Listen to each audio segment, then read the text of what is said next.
মাননীয় প্রধানমন্ত্রী, আমি বা আজকে ফারহানা খুব ইয়াসমিন খুশি হলাম, জুথি। মেয়েরা এগিয়ে আছে। আমি ফারহানা ইয়াসমিন জুথি, ডিবিসি নিউজে কাজ করি।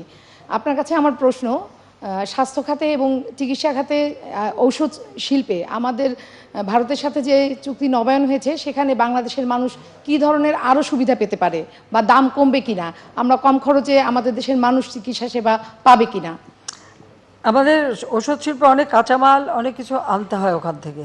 আর কিছু কিছু যে ওষুধ আছে যেটা আমরা এখনও উৎপাদন করি না, কিন্তু করতে পারছি না। যদিও আমাদের ফার্মাসিউটিক্যাল বা আমাদের ওষুধ শিল্প অনেক উন্নত, এবং আমরা পৃথিবীর বিভিন্ন দেশে সেটা রপ্তানিও করি, প্রায় 100-150 দেশে আমরা রপ্তানি করি। এরপরে কিছু কিছু বিশেষ ওষুধ থাকে যেটা হয়তো আমাদের দেশে এখন সেভাবে হয়, মানে ইন্ডাস্ট্রি গড়ে ওঠেনি। তো সেই ক্ষেত্রে আমাদের দেশের মানুষ লাভবান হবে। আর আমাদের তো অনেকেই চিকিৎসা নিতে চলে যান, বা ভারতে অনেকেই চিকিৎসা নিতে যান, সেজন্য ভিসা সহজ করা সেটাও আমরা করে দিয়েছি।